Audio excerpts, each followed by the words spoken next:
those songs. So I figured that'd be a good way to restart. A good way to define why I restarted would be to come out to Two Live Crew. Anyone that grew up in the 80s either loves or hates them. Yeah, I used to work a federal government job for about 15 years. And I need like every table here is like, hold on, let me grab a soul. I worked a stuffy government job where you certainly couldn't listen to Two Live Crew, so that's why I switched so I could do it now. Sorry, I'm running around like a chicken with my head cut off. All right, so I am going to.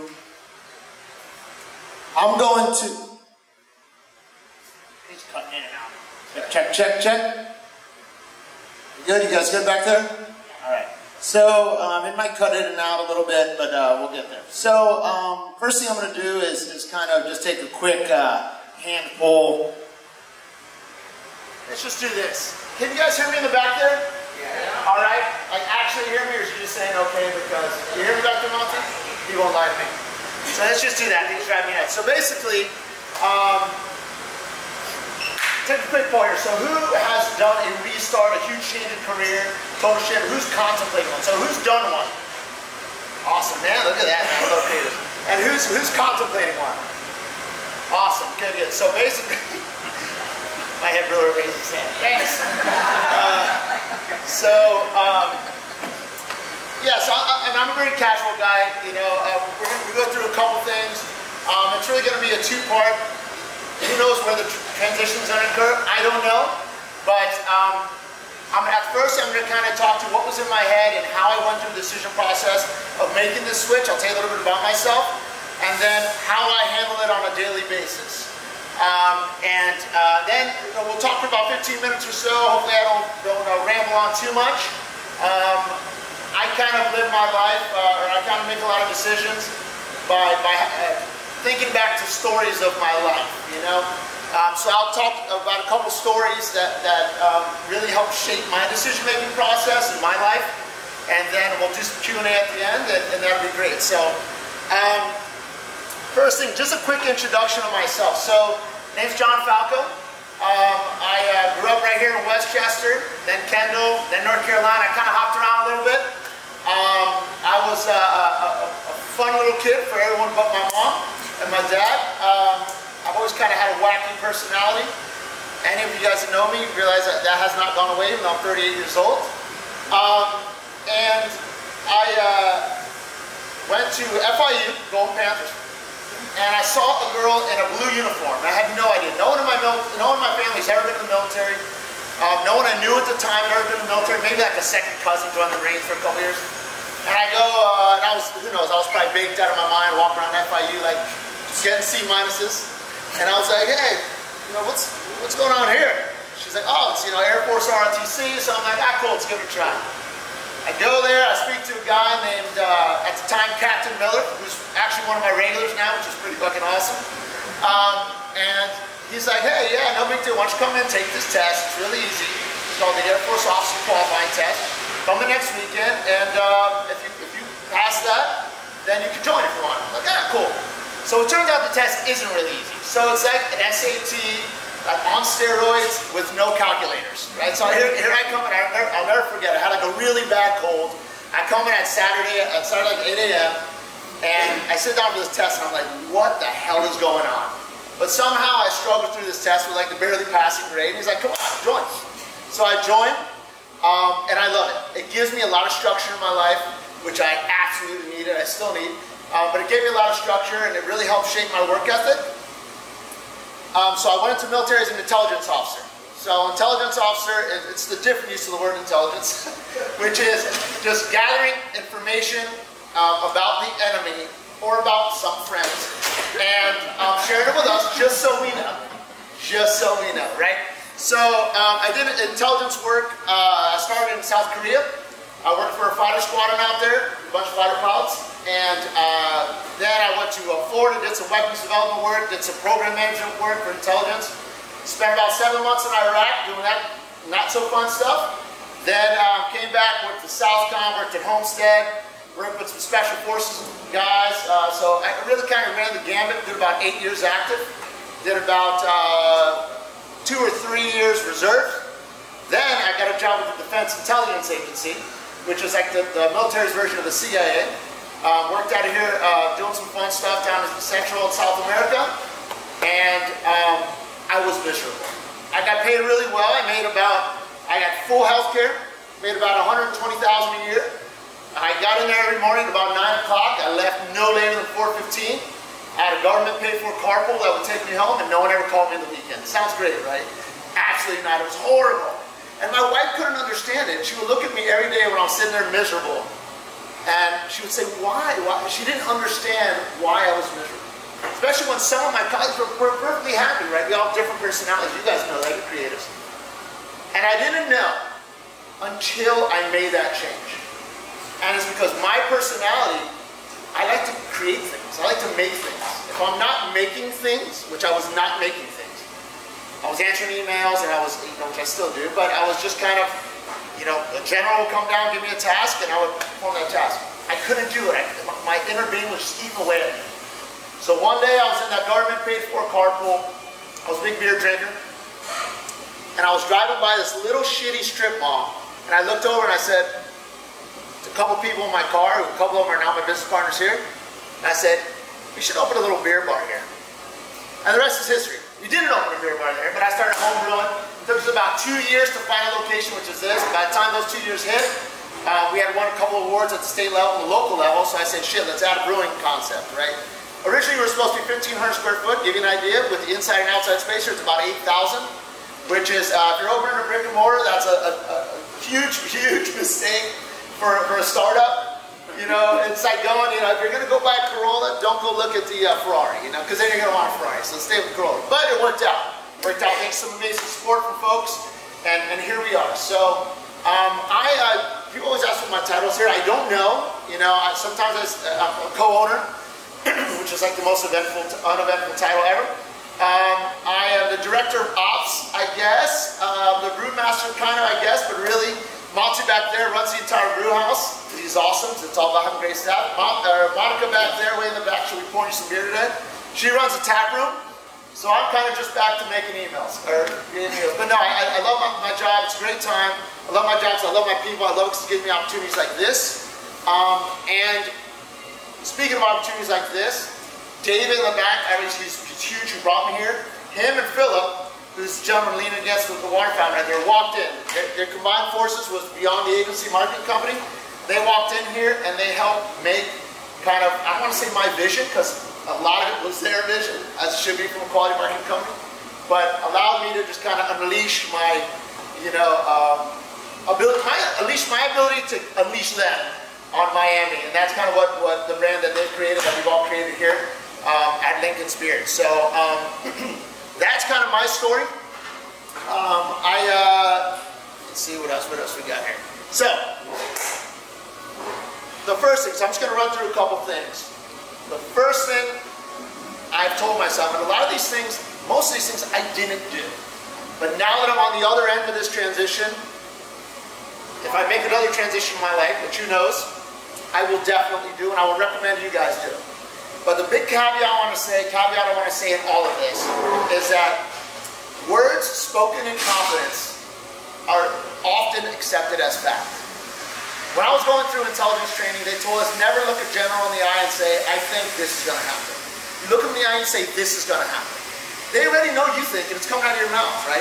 So that's the way I've learned over 15, 17 years of stuff to talk. So if I tell you this is a beautiful mural right here, I think it's a beautiful mural, but I want to say this is beautiful, but maybe you don't, that's fine. So basically, the big caveat here is all of these are my personal experiences, although this is beautiful.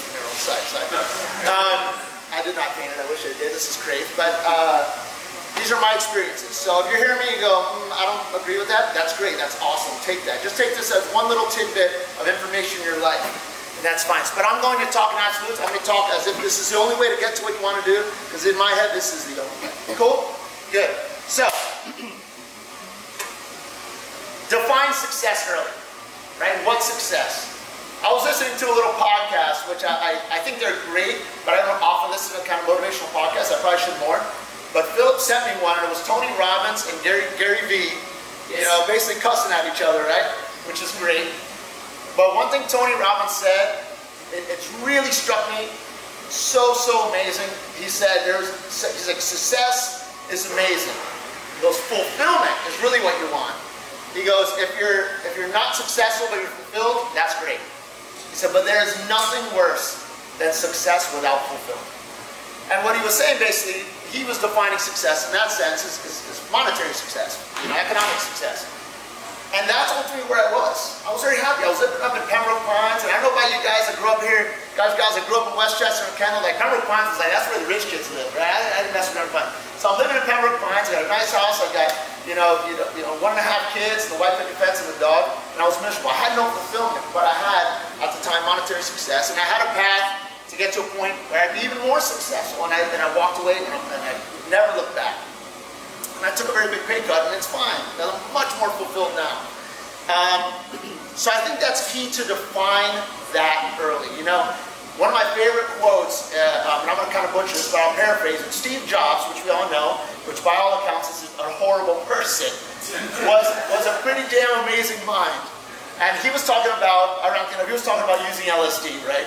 Which I don't recommend, but his whole intent was, he said, taking LSD was one of the most profound experiences of my life because it reinforced the ideal that what was important in life, which isn't money. This is a guy who ran a company who at one point in time had $500 billion in cash on their books. Which anyone that does any type of financial work is just doesn't happen. You don't have that much cash in your books, right? And he said, what's important in life is creating great things, putting things back into the stream of history and human consciousness, you know, and the money will follow.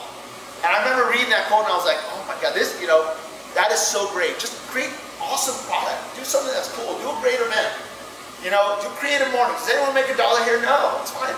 But you come out of this, you know, hopefully I can instill some things on you. Hopefully through Q&A you can instill some things on me and we all walk out here better and more powerful people. And I always love that quote. So when you're defining your success, unless you're the US Mint and what you do is produce money, then don't let money be the target for your success. Sure, you could say, hey, you know I got to be around 75, 80K a year to survive or whatever, you know, when it's all said and done. That's fine. You can use it as a measuring tool, but ultimately, transitions, restarting is a lot easier when you don't attach it to that monetary thing. When you say, listen, I want to be happy, I want to be surrounded by friends, maybe I want some kids, maybe I don't want kids, maybe I want a partner, maybe I don't want a partner. Define what that is. And then have the most fun within that pillar to that success. It's a platform. I always look at my success as a platform. That platform, once you set it, it doesn't go up or down. Right? If it does go up or down, you know that you didn't set that platform right. If you say, okay, maybe I need 100 a year, that's not what you want. Oh, okay, getting to this point's hard, I'm going to drop that platform.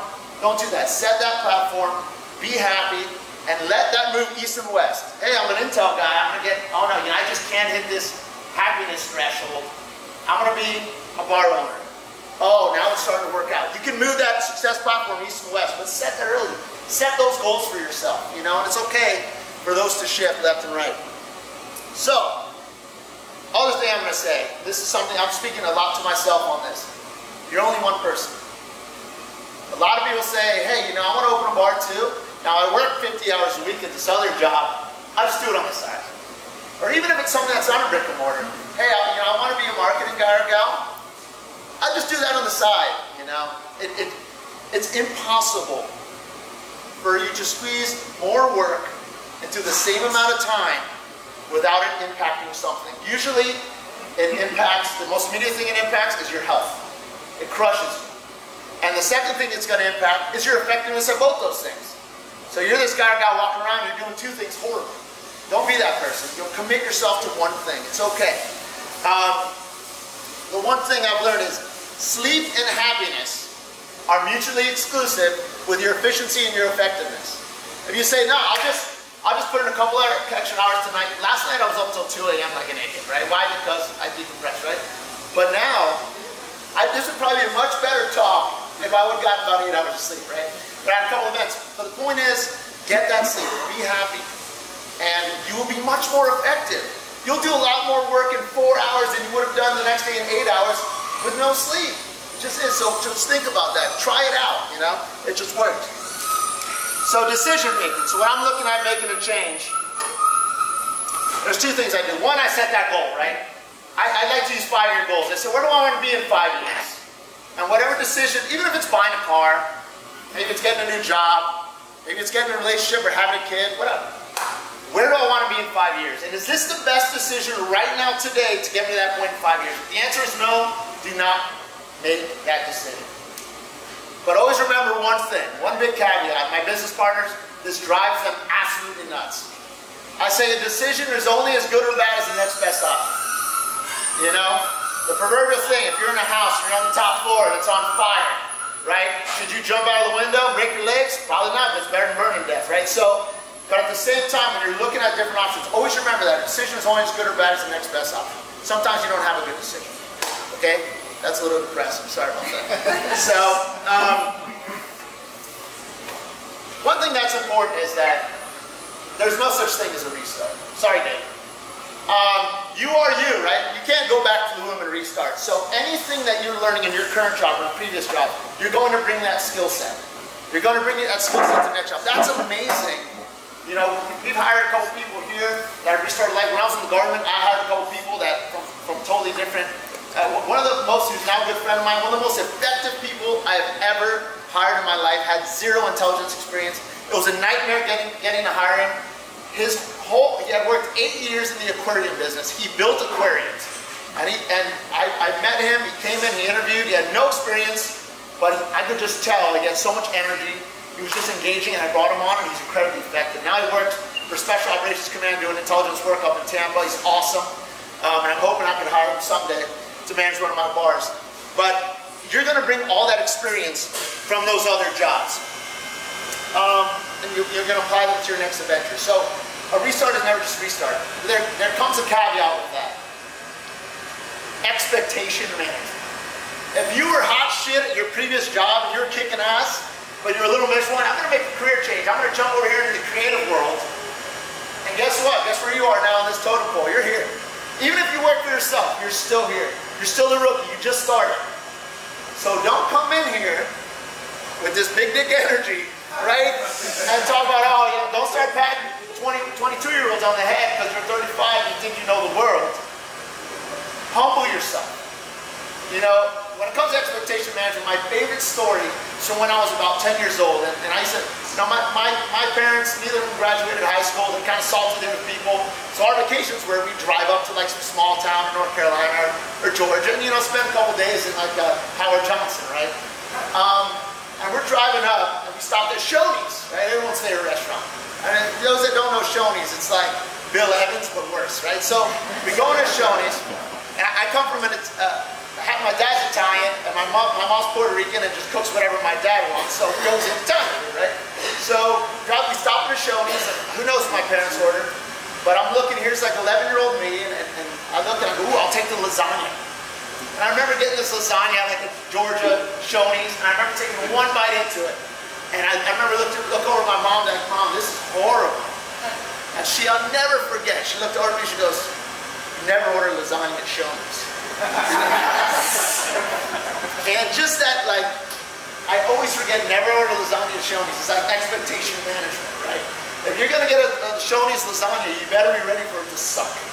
So when you go to this next thing, always remember, you know, never order lasagna at Shoney's because, you know, it's not going to be good. So when you go into this next venture and you don't know shit, you might know a little bit, you read in a dummy book, or maybe you took a class, or maybe you sat here and someone that actually knew what the hell they were talking about was in front of you talking, but ultimately you've got to have that expectation management. It's incredibly important. Second thing, when you are restarting, goes back to what I said, you yourself are not changing.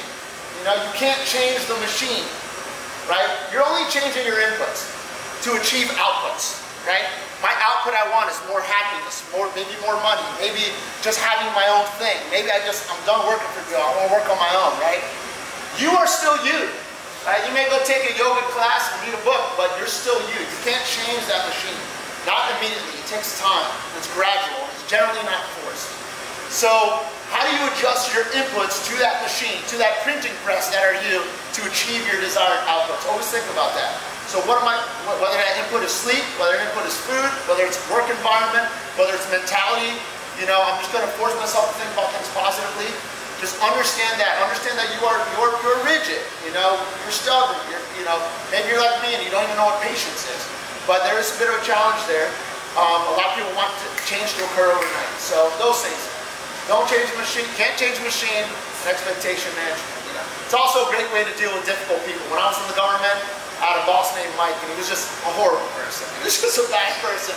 Incredibly, he would just like throw his employees under the bus. And I remember I can't change a machine. So I remember going home and telling my wife that, and she's like, "What are you talking about?" I'm like, "I know how to handle Mike." So the next day I went in and I kissed his ass for about a week, and then he always left me alone, right? So my wife calls it manipulation. I call it just, you know, a good way of doing things. So the other thing that's a little more, I don't want you to take this as disheartening. All jobs suck. All jobs suck because you have to do that. Sometimes having to do that lines up with what you want to do. That's the ultimate goal, right? But it never does that always. It never always does that. You know, when I was working for the fighter squadron in Korea, these are a bunch of young men and women, and they're fighter pilots. These are the best of the best. It's very difficult to be a fighter pilot in the U.S. military. And I remember we were doing night flying. So I go in the squadron. One of the guys' name's Jason. He went by Taz because he was like this short little maniac guy. Loved to drink. As do I, obviously. And I remember going out. I never forget. We're walking down the hallway. He's in his flight suit. I'm like, "Yo, Taz, man, you want to go get a beer?" And he's like, "Oh shit, no, man, I gotta fly." I remember walking out going, dude flies fighter jets for a living, right? And he's saying, "Shit, I gotta fly." And that little exchange taught me one thing, which is that all jobs suck because you gotta do it. So when you make this transition, don't expect to wake up one morning and go, "Oh man," you know, you'll say, "I'm glad I did this," but it's still gonna be hard. You know, which I know you guys know. And don't keep chasing the proverbial dragon of, you know, "Hey, I just want to make a lot of money and not do shit and just sit at home and read books," right? Maybe you'll hit that, but it'll probably be when you're 70 or 80, right? The way you gotta look at it is the grind is the reward. Find that grind that you don't mind doing. Find that grind that when you go home and you're sweaty and you stink or your brain is fried, you're like, "Damn, I accomplished a lot today, and that makes me feel good. I helped someone out today. That makes me feel good." That is what's awesome. If you go home every day and go, "Oh man, I worked so hard today, when is this going to stop?" It's not going to stop. It could stop, but you better set that platform of success pretty damn low, right? So enjoy that grind. Enjoy what you're doing. Enjoy is a make sure the word enjoy is a very flexible word, right? Enjoy that grind. Enjoy what you do. Many times I go home and I have that thought in my head of, "Oh man, I have to get this running off." But, you know, then something breaks. So you have to, again, the grind is the reward. So, you know, and along those lines, I remember reading a little bit of this like self-help book. It's like a get-rich-quick book that I read back in the day, and it was complete garbage. But he did say one thing that made sense. He's like, and this is going to be out of his context, but it's in my context, so we'll make it work. He said, you know, whenever anyone tells me, "Hey, you should save money so you can be on a beach in the future and you can have a margarita," he would say, "No, I want a margarita now and then," right? And he did it in the context of, "I'm going to get rich quick so I can make some money now." But you know what? Take time to have a margarita. Relax. Enjoy your life now. You know, like I say, you get hit by a bus tomorrow, right? So enjoy your life now. Enjoy that grind, you know, and just reflect on everything that you do in life, because you never know when it's going to go away, right? Never know. So, the last thing I'm going to tell you guys, I made my change when I was 36. And if I'm 56 or I'm 66 and I want to make another change, I'm going to do it. I'm a firm believer that it is never, ever too late to restart. It's never, ever too late. So if that's in your mind, forget about it. If you're super passionate and it's not, you know, don't wake up one day and make a decision. But if your job, if your life is grinding away at you, you know, make a change. Try it. What's the worst that happens? You fail. You still have all the experience of the previous job. Doesn't matter. You can always go back to that world if you want. make that change, make that restart. If you have a partner, not a business partner, if you have a husband, wife, boyfriend, girlfriend, and they are dragging you back, and they don't want you to make that change, maybe you should reflect on that also. I'm certainly not going to tell you how to live your life or handle your romantic relationships, because God knows I struggle with mine all the time, right? But understand that, you know, I always tell my wife, I define the best relationships that I see as two strong, powerful individuals that choose to be together and hope to see each other succeed collectively and individually. You know, and that's the way I look at my relationship, and I think that's really, really important. And there's absolutely no way I would be in the situation if I didn't have the support of my family, my friends. And I think that's incredibly, incredibly important, and could really, really bring you back, because when you come home at night or during the day and you are just crushed and you need that anchor, you need that person there to say you're doing a damn good job. If they're not there, that is going to end you. It is going to be very, very bad. So, you know, always think about that as well. You know, obviously a little what I said, there's a selfish approach, but we're here talking about ourselves today. So, but that is all I have. So, any questions?